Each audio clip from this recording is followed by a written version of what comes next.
Hi friends, இன்றைக்கி மே 18ஆம் தேதி சனிக்கிழமை சிறகடிக்க ஆசை சீரியலில் என்ன நடக்க போகுது அப்படின்றத பற்றி இப்போ பார்த்தலாம். இப்போ வந்து பார்த்தீங்கன்னா முத்துக்கும் மீனாக்கும் கல்யாண நாள் இல்லையா. முத்து வந்து மீனா அவங்க அம்மா வீட்டுக்கு போகும்போது ஷர்ட் வந்து சத்யா தான் எடுத்து கொடுத்தது தெரிஞ்சு முத்து கோவப்பட்டு ஷர்ட்டை அங்கேயே கழட்டி போட்டு வந்துடுறாரு. வேறு சட்டையை வாங்கி போட்டு வீட்டுக்கு வந்து வராரு. இங்கே பார்த்தீங்கன்னா விஜயாவுக்கும் ரோகிணிக்கும் ஒரே டவுட்டு. அவள் போகும்போது வேறு சட்டை போட்டு போனாங்க, இப்போ என்ன வரும்போது வேறு சட்டை போட்டிருக்காங்க, என்னவோ நடந்திருக்குன்ற மாதிரி இந்த ரெண்டு ஃப்ராடுகளுக்கும் அப்படியே யோசிச்சிட்டே இருக்காங்க விஜயாவும் ரோகிணியும். அப்போ வந்து பார்த்தீங்கன்னா கரெக்டாக பாட்டி அண்ணாமலை ரெண்டு பேரும் கேட்குறாங்க, ஆமாம் நீ போகும்போது இந்த சட்டை போட்டு போலையே அப்படின்னு சொல்லி கேட்கும்போது முத்து வந்து சொல்கிறாரு ஆணியில் மாட்டிடுச்சுன்றாங்க. மீனா வந்து சொல்கிறாங்க டீ கொட்டிடுச்சு அப்படின்றாங்க. என்ன ரெண்டு பேரும் ஆளாளுக்கு ஒரு ரீசன் சொல்கிறீங்க அப்படின்ற மாதிரி கேட்குறாங்க. உடனே பார்த்தீங்கன்னா முத்து வந்து சொல்கிறாங்க, முதல்ல டீ கொட்டிடுச்சா, அதை கழுவுறதுக்கு வாஷ் பேஷன் கிட்ட போகும்போது ஆணியில் மாட்டி சட்டை வந்து கிழிஞ்சிருச்சு அப்படின்ற மாதிரி வந்து சொல்கிறாங்க. அப்புறம் வந்து பார்த்தீங்கன்னா அப்பயும் இவங்க வந்து ஏதோ பொய் சொல்கிறாங்க அப்படின்ற மாதிரியே ரோகிணிக்கும் விஜயாவுக்கும் வந்துட்டு தோணிட்டுருக்கு. அப்போ பார்த்தீங்கன்னா கரெக்டாக நம்ம ஸ்ருதி வந்து ரூமை விட்டு வெளியில் வராங்க. என்ன எல்லாரும் டிஸ்கஸ் பண்ணிட்டுருக்கீங்க அப்படின்னு கேட்கும்போது உடனே ரோகிணி வந்து சொல்கிறாங்க, அது ஒன்றும் இல்லை ஸ்ருதி, இந்த மாதிரி இவங்க போகும்போது இந்த ஷர்ட் போட்டு போகல, ஆனால் வரும்போது வேறு ஷர்ட் போட்டு வந்திருக்காங்க, அதனால தான் என்னன்னு கேட்டுட்ருக்கோம் அப்படின்னதும், இதெல்லாம் ஒரு பிரச்சனைன்னு போய் கேட்டுட்ருப்பீங்களா, இப்போ நான் கூட தான் டப்பிங் போகும்போது ஒரு ட்ரெஸ் போட்டு போவேன், நான் கையில் எப்போவுமே 2 செட்டு 3 செட்டு ட்ரெஸ் வச்சிட்ருப்பேன், அங்கே போய்கிட்ட நான் ட்ரெஸ் சேஞ்ச் பண்ணிப்பேன், இதெல்லாம் ஒரு ரீசனா, ஷர்ட் சேஞ்ச் பண்ணக்கூடாதா, அதே ஷர்ட்டோட தான் இருக்கணும்னு ரூல்ஸா என்ன அப்படின்ற மாதிரி வந்து ஸ்ருதி வந்து பதில் சொல்கிறாங்க. உடனே அப்படியே விஜயாக்கு வந்து முகமே சுருங்கி போயிடுது. அப்புறம் பார்த்தீங்கன்னா முத்துவுமே சவாரி கிளம்பிடுறாரு. ரவியும் ஸ்ருதியும் வந்து கொஞ்சம் வெளியில் போயிட்டு வரோம் அப்படின்ற மாதிரி சொல்லிட்டு போகிறாங்க. எங்கே போகிறீங்க அப்படின்னு சொல்லிட்டு ரோகிணி கேட்கும்போது அது சர்ப்ரைஸ் அப்படின்ற மாதிரி வந்து சொல்லிட்டு போகிறாங்க. நம்ம ஸ்ருதிக்கு தான் சர்ப்ரைஸ் பண்ணுறதுனா ரொம்ப பிடிக்குமே, அதனால் அவங்க ரெண்டு பேரும் வந்து கிளம்பி போகிறாங்க. இப்போ மீனா வந்து கிச்சனுக்குள்ளார போகிறாங்க, பின்னாடியே இந்த ரோகிணி வந்து போகிறாங்க. என்ன மீனா உங்கள் வீட்டில் ஏதாவது பிரச்சனையா அப்படின்ற மாதிரி கேட்குறாங்க. அதெல்லாம் ஒன்றும் இல்லையே அப்படின்ற மாதிரி வந்து சொல்கிறாங்க. இல்லை எனக்கு என்னமோ இன்னும் சந்தேகமாக தான் இருக்குது, முத்து வந்து போகும்போது ஒரு ஷர்ட் போட்டு போனார், வரும்போது வேற ஒரு ஷர்ட் போட்டு வந்திருக்காரு, அநேகமாக அங்கே ஏதாவது பிரச்சனை நடந்திருக்கும் அப்படின்ற மாதிரி வந்து சொல்கிறாங்க.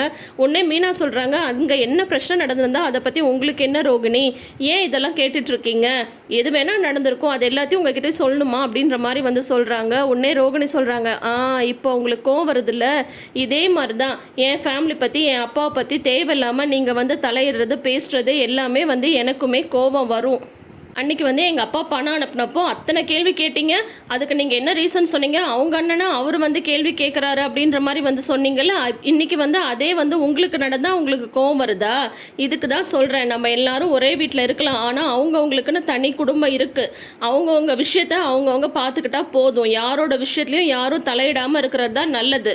எப்படி வந்து உங்கள் விஷயத்தில் ஏதாவது நாங்கள் கேட்டால் கோவம் வருதோ அதே மாதிரி நீங்களும் என்னோட விஷயத்தில் எதுவும் கேட்கக்கூடாது, என்னை பற்றி உங்கள் குடும்பத்தில் யார்கிட்டையும் எதுவும் டிஸ்கஸ் பண்ணக்கூடாது, அவ்வளோதான் சொல்லுவேன் அப்படின்ற மாதிரி சொல்லிட்டு போகிறாங்க ரோகிணி.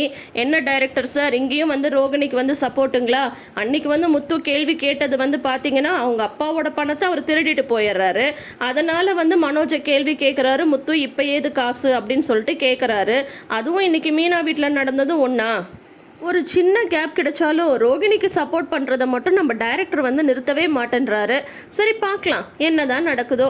அதுக்கப்புறம் வந்து பார்த்தீங்கன்னா ஈவினிங் வந்து டெக்கரேஷன் எல்லாமே பண்ணி பார்த்தீங்கன்னா மீனா முத்துவோட கல்யாண நாள் செலிப்ரேஷனுக்கு எல்லாருமே ரெடி ஆகிடுறாங்க. அப்புறம் பார்வதியுமே வந்துடுறாங்க. விஜயாவுக்கு வந்து இதெல்லாம் பார்க்கும்போது எப்பவும் போல் வயிற்றுச்சலாக இருக்குது, ரோகிணிக்கும் சேர்த்து தான் என்னது இது அப்படின்ற மாதிரிலாம் அவங்களுக்கு வந்து இருக்குது. இப்போ வந்து பார்த்தீங்கன்னா எல்லாரும் அந்த டெக்கரேஷன் முன்னாடி நின்று பாட்டி அண்ணாமலை மீனா முத்து இவங்கெல்லாம் செல்ஃபி எடுத்துக்கிறாங்க. விஜயாவை கூப்பிடுறாங்க, விஜயா எதுக்கு வந்து எடுக்க போகிறாங்க, அவங்க வரதே இல்லை. அப்போ வந்து பார்த்தீங்கன்னா நம்ம ரவியும் ஸ்ருதியும் வராங்க, எவ்வளோ பெரிய கேக்கை வந்து வாங்கிட்டு வராங்க, இது என்ன ரெண்டு பேரும் சேர்ந்து தலகாணி தூக்கிட்டு வரீங்களா அப்படின்றாரு நம்ம மனோஜ். இதை பார்த்தா உனக்கு என்ன தலகாணி மாதிரி தெரியுதா, இது வந்து கேக்கு அப்படின்ற மாதிரி வந்து சொல்கிறாங்க. அதை கொண்டு போய் வைக்கிறாங்க ஸ்ருதி. எதுக்கு ஸ்ருதி இவ்வளோ பெரிய கேக்கு அப்படின்ற மாதிரி வந்து மீனா வந்து சொல்கிறாங்க. பின்ன இது வந்து உங்களுக்கு ஃபஸ்ட் இயர் வெட்டிங் ஆனிவர்சரி, நல்லா கிராண்டாக செலிப்ரேட் பண்ண வேண்டாமா, அதனால தான் நாங்கள் வந்து ஆர்டர் பண்ணி இதை வாங்கிட்டு வந்திருக்கோம் அப்படின்ற மாதிரி வந்து ஸ்ருதி வந்து ஹாப்பியாக வந்து சொல்கிறாங்க. இதுவுமே விஜயாவுக்கு வந்து பிடிக்கவே இல்லை. உடனே பார்வதிட்ட சொல்கிறாங்க, இவளுக்கு இதெல்லாம் ரொம்ப தேவைதான் அப்படின்ற மாதிரி வந்து சொல்லிட்டு இருக்காங்க. அப்போ பார்த்தீங்கன்னா சந்திராவும் சீதாவும் வராங்க. அவங்கள பார்த்ததும் இவங்க எதுக்கு இங்கே வந்திருக்காங்க அப்படின்ற மாதிரி வந்து தோணுது விஜயாவுக்கு. உடனே மீனா வந்து வாங்கம்மா அப்படின்ற மாதிரிலாம் சொல்கிறாங்க. அண்ணாமலை வந்து சத்யா வரலையான்னு கேட்குறாங்க. இல்லை அவன் கொஞ்சம் வந்து வேலையாக வெளியில் போயிட்டான் அப்படின்ற மாதிரி சொல்லி சமாளிக்கிறாங்க. உடனே பார்த்தீங்கன்னா ஸ்ருதியோட அம்மா வராங்க. ஸ்ருதியோட அம்மா வந்ததும் பாஞ்சிட்டு போய் வரவேற்கிறாங்க நம்ம விஜயா. நீங்கள் இன்னைக்கு இங்கே வருவீங்கன்னு நான் எதிர்பார்க்கவே இல்லை சம்மந்தி அப்படின்றாங்க விஜயா. உடனே அண்ணாமலை சொல்கிறாரு, நான் தான் ஸ்ருதிகிட்ட சொல்லி அவங்க அப்பா அம்மாவை இன்வைட் பண்ண சொன்னேன்.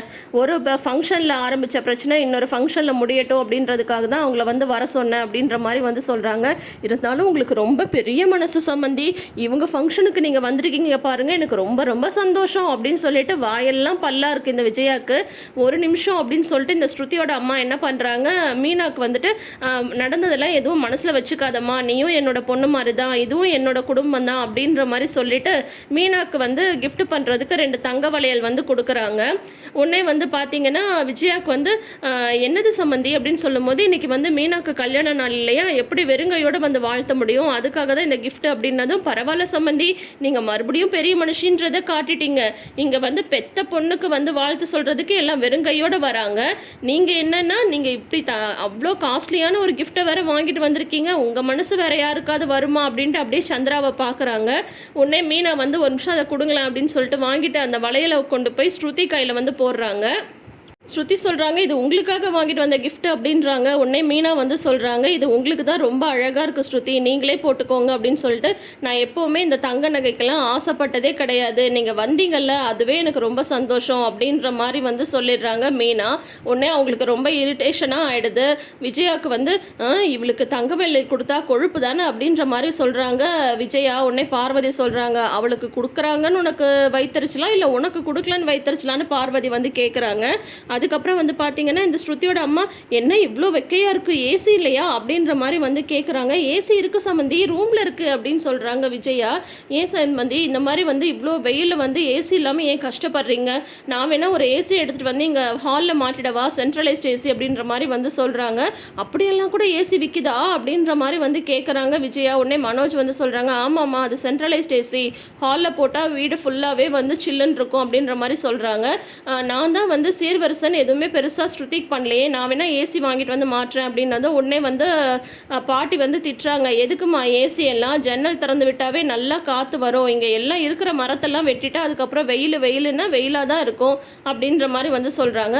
அதுக்காக கஷ்டப்படணும்னு என்ன இருக்குது அப்படின்ற மாதிரி வந்து ஸ்ருதியோட அம்மா சொல்கிறாங்க. இல்லை நீங்கள் கேட்டதே போதுங்க, எங்களுக்கு ஏசி எல்லாம் எதுவுமே வேண்டாம் அப்படின்னு சொல்கிறாங்க. ஏசி இல்லாமல் இந்த வெயில்னால எப்படி இருக்க முடியும் அப்படின்னு சொல்லிட்டு ஸ்ருதியோட அம்மா சொல்லும்போது, உடனே அண்ணாமலை சொல்கிறாரு, அதெல்லாம் உங்கள் பொண்ணு ரூமில் வந்து ஏசி இருக்குங்க அப்படின்ற மாதிரி வந்து சொல்லிடுறாங்க.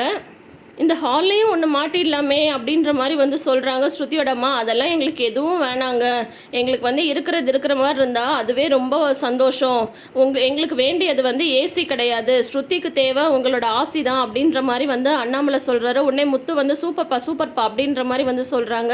முத்துவுக்கு வந்து மீனா கொடுத்த பதிலடியும் அண்ணாமலை கொடுத்த பதிலடியும் ரொம்ப பிடிச்சி போச்சு. ஃபஸ்ட்டு வந்து ஸ்ருதியோட அம்மா உள்ளே நுழையும் போது எல்லாரும் வந்து பத்திரமா இருங்க, அப்புறம் வந்து வளையலை காணோம் தோட காணோன்னு சொல்லுவாங்க அப்படின்னு மாதிரி வந்ததுமே கலாச்சி விட்டுறாரு முத்து. இப்போ பார்த்தீங்கன்னா மீனா பேசினது, அதுக்கப்புறம் அண்ணாமலை பேசினது வந்து ஸ்ருதியோட அம்மாவுக்கு ரொம்ப இன்சல்ட்டிங் ஆகிடுது. ஐயோ ஒரு ஏசி போச்சுன்ற மாதிரி ஒரு வருத்தம் ஆகிடுது விஜயாவுக்கு. அதுக்கப்புறம் மனோஜ் வந்து சொல்கிறாரு, ஏன் தான் இப்படி எல்லாரும் பேசிட்டே இருக்கீங்களோ, எனக்கு பசிக்குது, எப்போ தான் கேக் கட் பண்ணுவீங்க அப்படின்ற மாதிரி சொல்லிட்டு ரோகிணிட்டையும் வாங்கி கட்டிக்கிறாரு மனோஜ். அதுக்கப்புறம் சரி வாடா வெட்டலாம் அப்படின்னு சொல்லிட்டு முத்து வந்து சொல்லி அப்புறம் கேக் கட் பண்ணி முத்து வந்து மீனா வந்து முத்து கூட்ட. அதுக்கப்புறம் வந்து பார்த்தீங்கன்னா ஸ்ருதிக்கு வர மீனா கேக்கை ஊட்டுறாங்க. அதை பார்த்து ரோகிணிக்கு செம காண்டாகுது. மனோஜ் பார்த்தீங்கன்னா, டே எனக்கு கட் பண்ணி கொடுடா, ட்ரையாங்கெலாம் எனக்கு வேணும்டா அப்படின்னு சொல்கிறாரு. வாடா உனக்கு எவ்வளோ வேணுமோ எடுத்துக்கூட அப்படின்ற மாதிரி முத்து வந்து சொல்கிறாங்க. என்ன தான் முத்து மனோஜ் ரவி 3 பேரும் வந்து எல்லாம் வந்து ஒருத்தருக்கு ஒருத்தர் சண்டை போட்டுக்கிட்டாலும் முத்து வந்து மனோஜ் கிட்டேயும் ரவி கிட்டையும் காட்டுற பாண்டிங் வந்து எப்போவுமே நல்லா இருக்கும், அழகாக இருக்கும். இன்றைக்கும் அதே தான் வந்து நடந்திருக்கு. அப்புறம் இதோட வந்து பார்த்தீங்கன்னா ஸ்ருதியோட அம்மாவுக்கும் கேக் கொண்டு போய் கொடுக்குறாங்க மீனா. நான் ஸ்வீட்டெல்லாம் சாப்பிட்றதுல சம்மந்தின்னு அவங்க சம்மந்தி கையில் கேக்கை கொடுத்துட்டு அந்த அம்மா வந்து கிளம்பிடுறாங்க. அப்புறம் பார்த்தீங்கன்னா தொடரும் போட்டுட்டு அடுத்த வாரம் அப்படின்னு சொல்லிட்டு காட்டுறாங்க. அதில் வந்து பார்த்தீங்கன்னா முத்துவையும் மீனாவுக்கும் கல்யாணம் ஆகி 1 வருஷம் ஆகுது. இவங்களை பற்றி நீங்களாம் என்ன நினைக்கிறீங்கன்னு ஒவ்வொருத்தரும் தனித்தனியாக சொல்லுங்கன்ற மாதிரி ரவி வந்து சொல்கிறாரு. ஒரு சின்ன கேம் மாதிரி வைக்கிறாங்க. அது மனோஜ் வந்து என்ன சொல்கிறாருன்னா, முதல்ல இவங்க 2 பேரும் எனக்கு தான் தேங்க்ஸ் சொல்லணும் அப்படின்ற மாதிரி வந்து சொல்கிறாங்க. உனக்கு எதுக்குடா தேங்க்ஸ் சொல்லணும் அப்படின்றாரு ரவி. அப்புறம் என்னால் தானே இவங்க 2 பேருக்கும் கல்யாணமே ஆச்சு அப்படின்னு சொல்லிட்டு சொல்கிறாரு மனோஜ். ரொம்ப வெள்ளந்தியான ஒரு கேரக்டர் தான், அதனால தான் வந்து ரோகிணி வந்து அப்படி ஏமாத்திட்டு இருக்காங்க மனோஜை. அந்த ஜீவா வந்து சொன்ன மாதிரி மனோஜ் வந்து ஒரு லூசு தான், யார் என்ன சொன்னாலும் நம்பிப்பார், அந்த மாதிரி தான் வந்து அவரை காட்டிகிட்டு இருக்காங்க. ஸோ இந்த மாதிரியான ஒரு எபிசோட இன்னைக்கு வந்து முடிஞ்சிருக்கு. இப்போ வந்து பார்த்தீங்கன்னா அந்த சிட்டி வந்து ஜெயிலேருந்து வந்துட்டாங்க. சத்யாவுக்கு வந்து கொஞ்சம் பணத்தை கொடுத்து, உங்கள் மாமா அப்படி தான் வந்து சொல்லுவார், சட்டையெல்லாம் கழட்டி போடுவார், அதுக்காக நீ சும்மா இருக்கலாமா, கை நிறைய gift வாங்கிட்டு உங்கள் அக்காவுக்கு கொண்டு போய் கொடுன்னு சொல்லிட்டு ஒரு பிரச்சனையை கிளப்புறதுக்காகவே சத்யாவை வந்து அங்கே அனுப்பி வைக்கிறாங்க. ஸோ அந்த எபிசோடும் வந்து பார்த்தீங்கன்னா நம்ம அடுத்த வாரம் தான் பார்க்க போகிறோம். ஸோ இந்த ஹாப்பியான மொமெண்ட் வந்து சத்யா வரவுனால சண்டையாக மாறுதா, என்னதான் நடக்க போகுதுன்றதை மண்டே எபிசோட பார்த்து தெரிஞ்சுக்கலாம். அதுக்கு முன்னாடி நீங்கள் இன்னும் நம்ம சேனலை சப்ஸ்கிரைப் பண்ண நம்ம வீடியோஸ் பார்க்குறீங்கன்ற மாதிரி இருந்தால் இப்பயே சப்ஸ்கிரைப் பண்ணிக்கோங்க. பக்கத்தில் இருக்கிற நோட்டிஃபிகேஷன் பெல் ஐக்கானில் ஆல் சிம்பிள் கிளிக் பண்ணிக்கோங்க. தேங்க்யூ.